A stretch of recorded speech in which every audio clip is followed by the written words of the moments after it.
오늘 아름다운 눈물이라는 제목으로 말씀을 나누려고 합니다.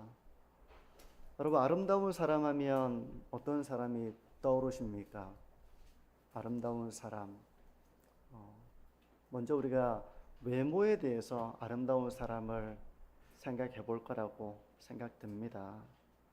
젊고 또 외모가 이렇게 아름다운 사람. 우리 사회는 이렇게 외적인 아름다움을 많이 이렇게 치중하는 것 같다 생각이 됩니다. 물론 외모가 예쁘고 멋이 있으면 호감이 가고 참 아름다운 사람이다 이런 생각이 되지만 진정한 아름다움은 사실 외모보다는 그 내면에서 비롯되는 것이잖아요.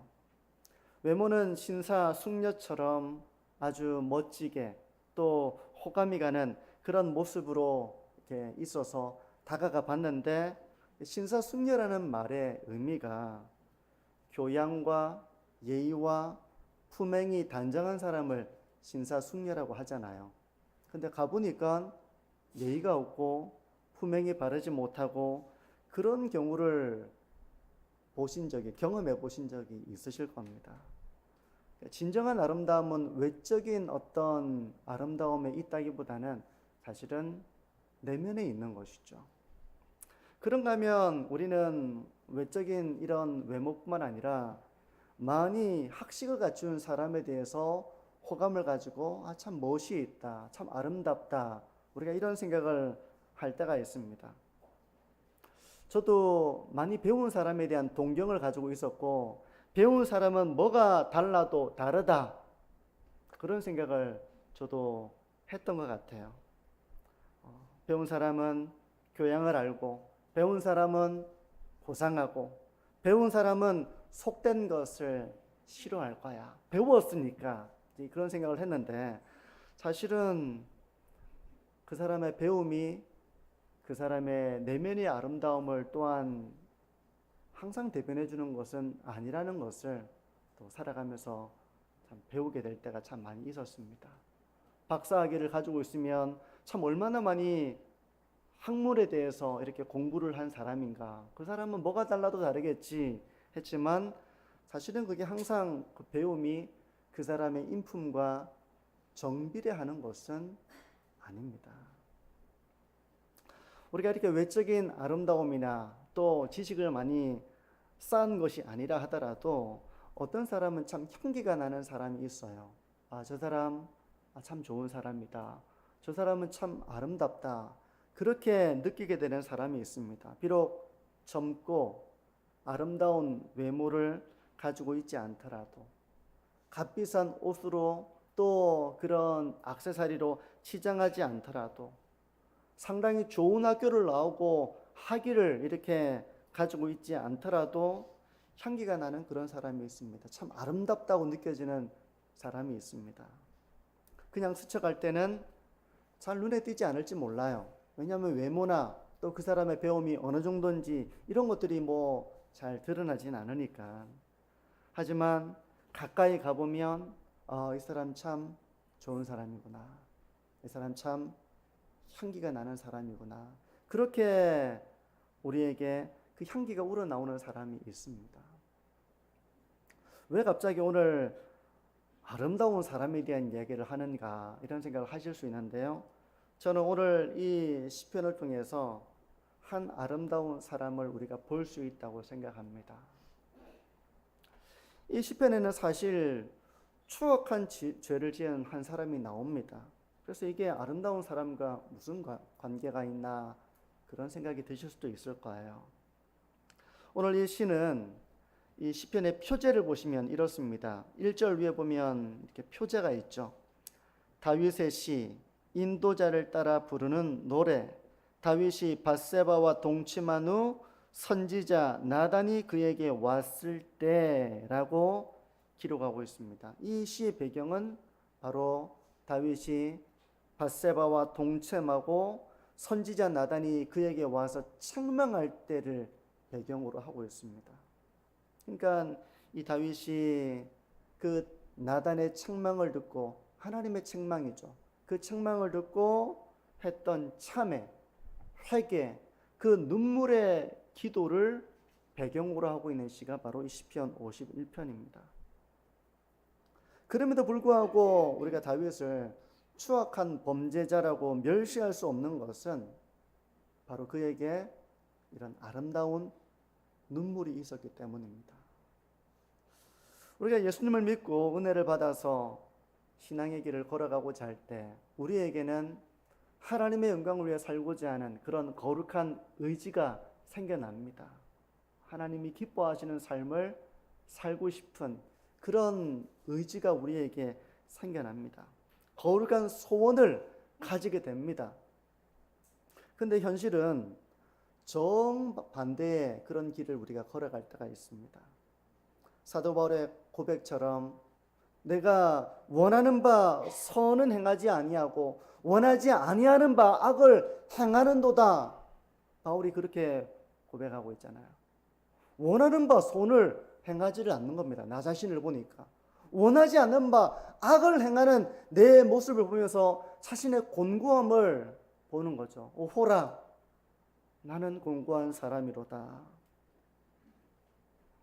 우리는 원하는 바 선을 행하지 못하고 원하지 않는 악을 행하는 나 자신을 보면서 우리가 참 좌절할 때가 있을 겁니다.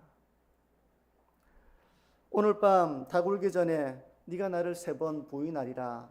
주님께서 베드로에게 그 말씀을 하시죠. 베드로는 결단코 주님을 부인하지 않겠다고 다짐하고 맹세합니다. 하지만 이 사람의 다짐이라는 것이 얼마나 꺾이기가 쉽습니까? 그 당시에는 절대로 결단코 주님을 부인하지 않겠습니다 라고 고백했지만 오늘 밤 다 굴기 전에 그 베드로의 다짐은 마치 흔들리는 갈대처럼 그렇게 꺾여지고 말고 됩니다. 여러분, 우리가 신앙의 길을 걸어가다 보면 원하는 바 선을 행하지 아니하고 원하지 아니하는 바 악을 행하는 나 자신의 모습을 볼 때가 있죠. 나 자신이 참 이런 나 자신이 이렇게 결코 사랑할 수 없는 모습이 될 때 여러분들은 어떻게 그런 여러분들의 모습을 신앙으로 극복해 나가십니까? 습관적인 죄에 익숙해져서 별로 대수롭지 않게 여기는 그런 모습은 없습니까? 다 남들도 누가 완벽한 삶을 살아가 다 비슷하지 하면서 그걸 대수롭지 않게 여기는 혹 그런 모습은 없으신가요? 그런가 하면 아담과 하와가 처음 죄를 짓고 나서 어떻게 했습니까? 하나님의 낯을 피해서 동산나무 사이에 숨어버리잖아요. 하나님을 피하는 겁니다. 그것처럼 나 자신의 원하는 바 선을 행하지 아니하고 원하지 아니하는 바 악을 행할 때 하나님으로부터 멀어지는 그런 길을 선택하지는 않으십니까? 기도의 자리도 멀리하고 내가 말씀을 읽어서 뭐하나? 나 자신의 모습이 이런데 하면서 말씀으로도 멀어지게 되고 하나님을 예배하는 자리에서 멀어지는 그런 모습은 없는지 자기의 모습을 돌아보시기를 바랍니다. 오늘 말씀을 통해서 우리가 어떻게 죄에 대해서 정직하고도 바르게 반응해야 되는지를 묵상해 보면서 저는 저를 비롯해서 우리 만천중앙의 모든 성도님들이 다윗이 흘린 이 눈물을 잃지 않고 신앙의 길을 걸어가시기를 바랍니다. 먼저 표주에서 본 것처럼 이 시는 다윗이 밧세바와 동침하고 밧세바의 남편이었던 우리아를 죽음으로 내몬 이후에 하나님께서 이 다윗에게 선지자 나단을 보내시죠. 하나님이 이 다윗을 책망하십니다. 그때 그 책망을 듣고 비로소 회개가 터진 그 상황을 배경으로 하고 있어요. 다윗이 어떻게 회개하는지 한번 보십시오. 1절과 2절입니다. 하나님이여 주의 인자를 따라 내게 은혜를 베푸시며 주의 많은 긍휼을 따라 내 죄악을 지워주소서. 나의 죄악을 말갛게 씻으시며 나의 죄를 깨끗이 제하소서. 여기서 우리가 좀 주목해 보려고 하는 것은 다윗이 사용하는 3개의 동사인데요. 먼저 1절 마지막에 내 죄악을 지워주소서라고 다윗은 기도합니다. 지워달라고 고백하는 거예요. 이 지워달라는 것은 마치 법정의 고소장에 이 지은 죄들을 낱낱이 기록한 것을 지우는 것처럼 이 법정적인 상황 속에 있는 이 다윗이 자기의 죄를 깨끗이 지워달라는 그런 고백입니다. 자기의 죄가 너무 많은 거예요. 그 죄를 지워주소서. 나를 고소하는 그 모든 죄들을 낱낱이 기록된 그 죄들을 하나님 지워주옵소서라고 다윗은 기도합니다. 두 번째로는 2절의 시작 부분에 보면 나의 죄악을 말갛게 씻으시며 말갛게 씻어주소서라고 기도합니다. 우리가 옷에 때가 묻으면 그 더러워진 옷을 물에 넣고 비비고 두드려 가지고 그 때를 빼는 것처럼 다윗은 죄로 오염된 자신의 그 심령을 말갛게 씻어주소서. 내 영혼이 때가 묻어서, 내 심령이 때가 묻어서, 내 마음이 때가 묻어서 더럽혀져 싸우니 하나님 저를 말갛게 씻어주소서. 그렇게 다윗은 간구하고 있습니다. 세 번째는 2절 끄트머리 보게 되면 나의 죄를 깨끗이 제하소서. 깨끗이 제하소서. 이 말은 나병 환자나 부정해진 사람을 정결하다고 선언할 때 쓰는 말이 깨끗이 제하다라는 말입니다. 다윗은 자신이 마치 나병에 걸린 사람처럼, 부정해진 사람처럼, 그러면 부정해진 사람은 하나님께 나갈 수 없고 하나님의 사람들과 함께 거주할 수도 없습니다. 부정해졌기 때문에 분리가 되는 거예요.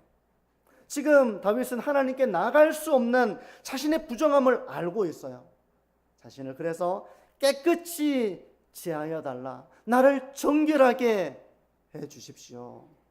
그렇게 다윗이 몸부림치며 회개하고 있는 모습입니다. 다윗의 고통이 뭔지 아시겠습니까? 다윗이 어떤 고통을 가지고 있는지 이해가 되십니까? 다윗의 고통은 자기의 죄로 말미암아 하나님과의 관계가 깨져버렸다는 데에 대한 고통을 느끼고 있는 겁니다. 다윗이 죄를 범한 대상은 밧세바이고 그의 남편인 우리아임에도 불구하고 다윗은 궁극적으로 하나님께 죄를 지었다는 것을 그렇게 고백을 하는 거거든요. 그래서 4절을 보시면 이렇습니다. 내가 주께만 범죄하여 주의 목전에 악을 행하여 싸우니 주께서 말씀하실 때 의로우시다 하고 주께서 심판하실 때 순전하시다 하리이다. 내가 주께만 범죄하여 주의 목전에 악을 행하여 싸우니. 다윗이 하나님께만 죄를 지었습니까? 밧세바에게 죄를 지었잖아요. 밧세바의 남편인 우리아를 죽음으로 내몬 우리아에게도 씻을 수 없는 죄를 지었잖아요. 하지만 그럼에도 불구하고 다윗이 하나님께만 범죄했다라고 고백하는 배경은 뭡니까? 다윗의 범죄는 단순히 인간 우리아와 그의 아내였던 밧세바에게 범한 그런 개인적인 죄를 넘어서는 겁니다. 그것은 하나님께 대한 범죄였어요. 자신에게 왕권을 맡기신 하나님께 대한 범죄였습니다. 하나님을 멸시한 죄였습니다. 하나님의 권위를 무시한 것입니다. 하나님의 말씀을 어긴 것입니다. 이렇게 하나님을 멸시하고 외면했으니 어떻게 하나님의 얼굴을 제대로 쳐다보며 하나님께로 나갈 수가 있겠습니까? 다윗의 고통과 두려움의 지점이 바로 여기에 있는 거예요. 이제 부정하고 더럽혀져서 거룩하신 하나님 앞으로 감히 나갈 수 없는 자가 된 그것이 바로 다윗의 고통이며 다윗의 두려움이었습니다. 그런데 저는 여기서 역설적이게도 이것이 바로 다윗이 하나님의 자녀라는 강력한 이유라는 점을 또 저는 생각해 봅니다. 다윗이 이렇게 죄를 지은 것이 그러면서도 그가 몸부림치며 아파하며 괴로워하며 하나님께 회개하는 이 모습이 그가 하나님의 자녀라는 사실을 강력하게 증거하고 있다는 겁니다. 그는 하나님의 자녀이기에 하나님으로부터 멀어지는 것이 두려웠고 고통스러웠어요. 여러분, 사랑하는 사람을 속이고 사랑하는 사람에게 상처를 주고 아픔을 주고 때로는 내가 멸시했다면, 돌이킬 수 없는 죄를 지었다면, 그래서 과거의 그 좋은 관계로 돌아갈 수 없는 상황이 되었다면 어떻겠습니까? 과거에는 너무 사이가 좋았어요. 좋은 추억이 있어요. 너무 사랑하는 관계였어요. 없으면 참 살 수 없는, 참 그런 너무나도 사랑하고 아끼는 그런 관계였는데 어느 순간 그 관계가 깨져버린 겁니다. 그렇다면 얼마나 마음이 아프겠습니까? 그 예전의 관계로 돌아가고 싶은데 이제 관계가 깨져버린 것이죠. 죄로 말미암아. 근데 그것이 바로 하나님과 다윗의 관계 속에서 다윗의 상황이었습니다. 다윗은 그게 고통스러웠던 것이죠. 10절과 11절을 보시면 이렇습니다. 하나님이여, 내 속에 정한 마음을 창조하시고 내 안에 정직한 영을 새롭게 하소서.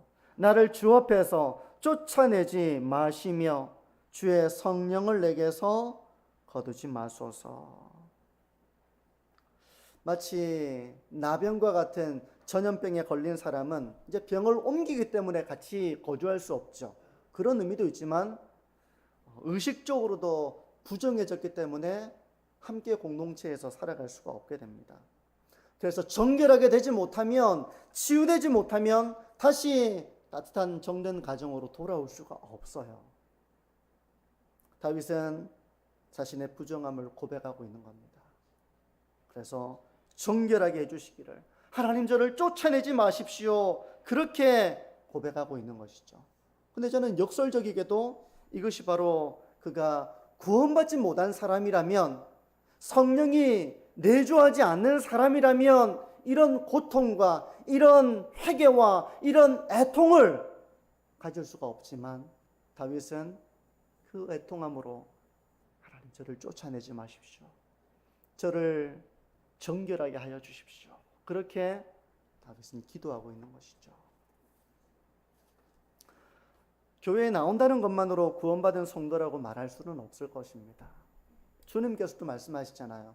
주여 주여 하는 자마다 다 천국에 들어갈 것이 아니다. 주여 주여 하는 것만으로 그 사람이 참된 하나님의 자녀라고 말할 수는 없을 것입니다. 심지어 설교를 잘하고 기도를 아무리 잘해도 그것만 가지고 그 사람이 하나님의 자녀라고 말할 수는 없을 것입니다. 진정한 하나님의 자녀는 바로 죄에 대해서 애통할 줄 아는 사람입니다.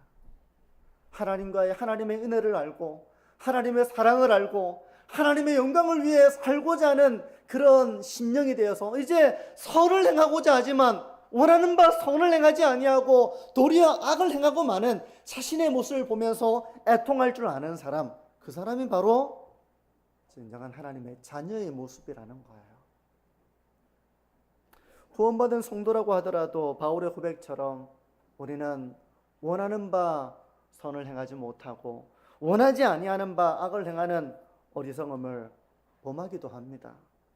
하지만 구원받은 성도는 죄를 지음으로 인하여 내가 하나님을 멸시했구나, 하나님을 내가 외면했구나, 하나님께 내가 경외하지 않았구나, 하나님과의 관계가 깨졌다는 것에 대한 경건한 슬픔을 느낀다는 겁니다. 그래서 하나님께 몸부림치며 회개하고 애통하는 거예요. 어떻습니까?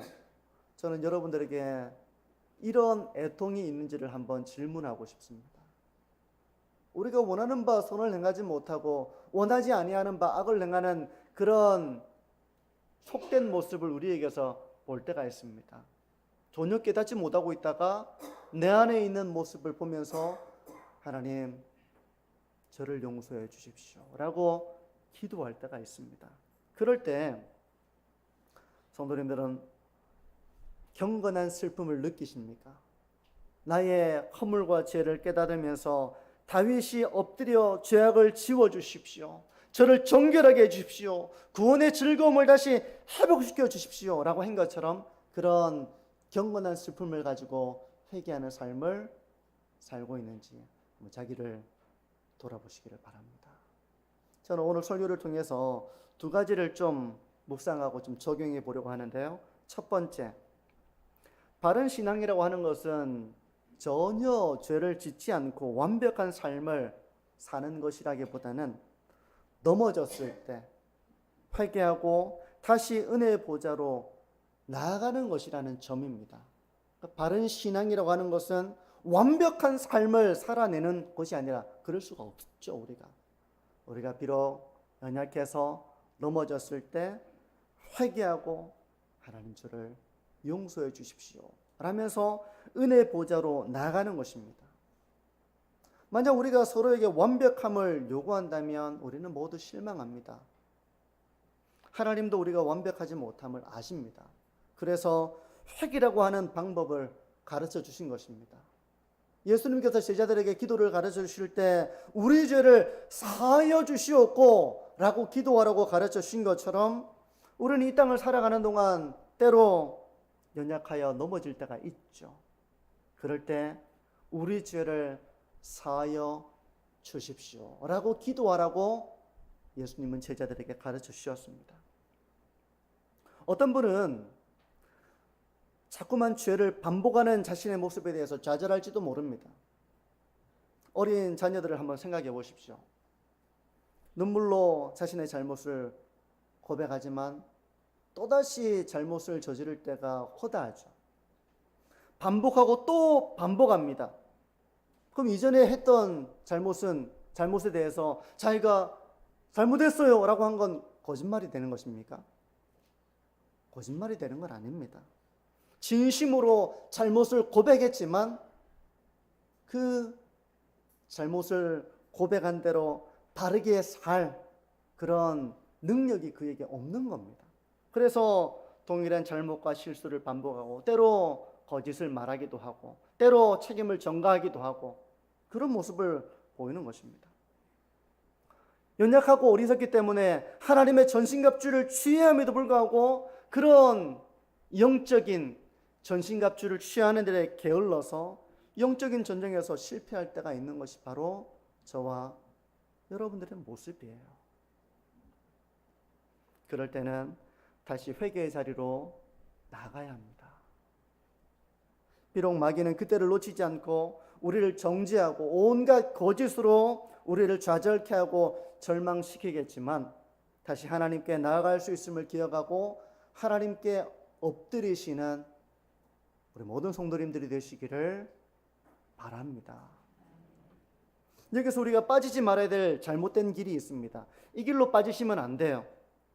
죄를 짓는 것에 익숙해져서 대수롭지 않게 여기는 것입니다. 어차피 모두 연약해서 죄를 짓잖아. 나만 짓는 건가? 어차피 우리는 완전한 성화에 이르지 못하는데, 다 연약한데 부족한데 뭐 이게 대수롭겠어? 다 죄를 짓는데 라고 하면서 그걸 대수롭지 여기면서 대수롭지 않게 여기면서 큰 문제의식 없이 죄를 짓는 것에 익숙해지는 것입니다.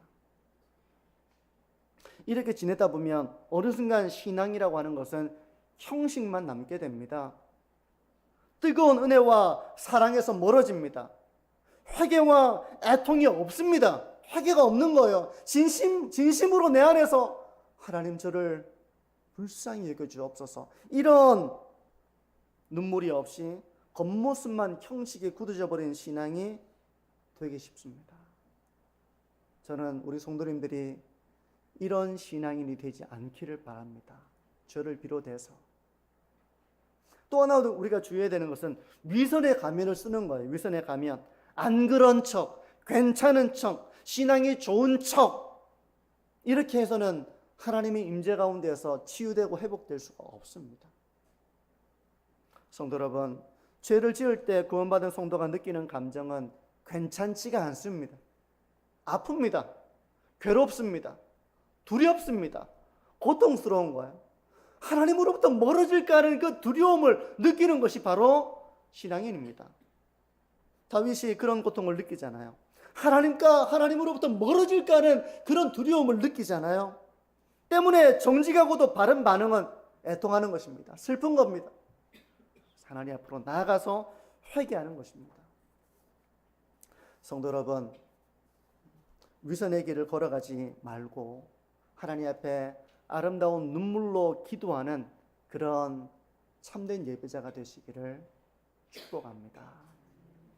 둘째, 우리는 실패를 통해서 다시 회개하는 신앙의 길을 걸어가야 될 뿐만 아니라 우리는 실패를 통해서, 우리의 연약함을 통해서 겸손과 긍휼을 배우는 기회로 삼아야 합니다. 비록 구원받은 성도라도 여전히 우리에게는 남아있는 죄의 세력이 있습니다. 하지만 거듭난 성도는 이제 죄에게 패배만 하는 죄의 종이 아니라 성령을 따라 죄를 죽이고 이길 수 있는 하나님의 자녀가 되었음을 성경은 선언합니다. 그런데 하나님은 왜 우리에게 여전히 죄의 세력을 남겨두셨을까요? 이제는 완전하게 우리를 성화에 이르도록 하셔서 이제 죄를 이기는 자로, 절대로 죄에게 질 수 없는 자로 그렇게 해주시면 좋으실 텐데 왜 죄의 세력을 남겨두셔서 우리가 육체의 소욕과 성령의 소욕 사이에서 이렇게 영적인 전쟁을 싸우도록 하시는 걸까요? 왜 그렇게 하시는 걸까요? 조나단 에드워드는 이렇게 말합니다. 하나님은 신자들의 내면에 죄의 부패를 일부 남겨두심으로써 그들이 평생토록 자신을 신뢰하지 않고 오직 하나님의 전적인 은혜만을 의지하는 겸손을 배우게 하신다. 우리는 죄에 넘어지는 아픔과 실패를 경험합니다. 그러면서 우리는 비로소 교만을 버리게 됩니다. 교만을 버리게 됩니다.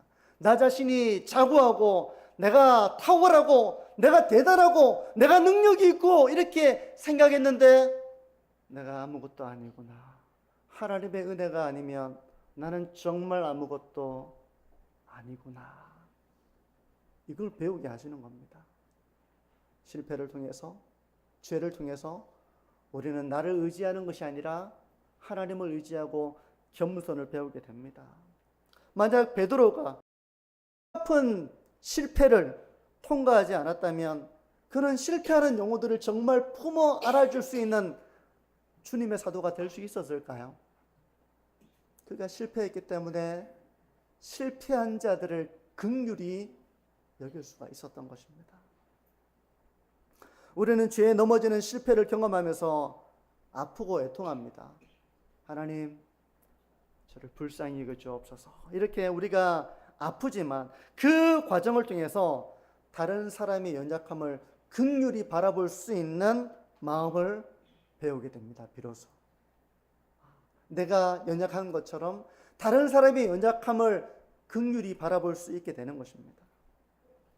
성도 여러분, 넘어짐이 실패로만, 아픔으로만 남지 말고 그 넘어짐을 통해서 겸손을 배우시고 다른 사람의 부족함과 연약함을 따뜻하게 품어 안아줄 수 있는 그런 지우자로서, 그 영혼을 세워줄 수 있는 사람으로서 그렇게 더 넉넉하게 하나님의 사랑을 나눌 수 있는 저와 여러분들 되시기를 축복합니다. 이제 말씀을 정리합니다. 어느 날 한 성도님이 목사님을 찾아와서 이렇게 고백을 합니다. 목사님, 저는 왜 이 모양일까요? 매번 회개하면서도 저는 또다시 넘어집니다. 하나님이 저를 보실 때 얼마나 지긋지긋하실까? 저는 하나님께 나가는 것이 이제는 참 싫어집니다. 이렇게 얘기를 하는 겁니다. 그때 목사님이 따뜻한 시선을 가지고 이 성도님에게 이렇게 말했습니다. 성도님, 어린아이가 걸음마를 배울 때 몇 번이나 넘어지는지 아십니까? 통계에 따르면 아이는 평균 2000번을 넘어진다고 합니다. 아이가 넘어질 때마다 부모가 너 왜 이렇게 매번 넘어지니? 또 넘어졌어? 이렇게 다그치고 뭐라고 하는 부모가 있습니까? 다시 일어나면 돼. 할 수 있어. 라고 이렇게 세워주지 않습니까? 그것이 바로 하나님 아버지의 마음입니다. 다시 일어서시면 됩니다. 죄와의 싸움에서 때로 지치고 상한 심령이 되어서 하나님을 볼 면목이 없고, 내가 성경 읽어서 뭐하나, 내가 기도해서 뭐하나, 나의 모습이 이런데 이런 모습이 하나님이 기뻐하시는 모습이 되겠나? 여러분, 그건 잘못된 길입니다. 그건 잘못된 길이에요. 하나님으로부터 멀어지는 건 잘못된 길입니다.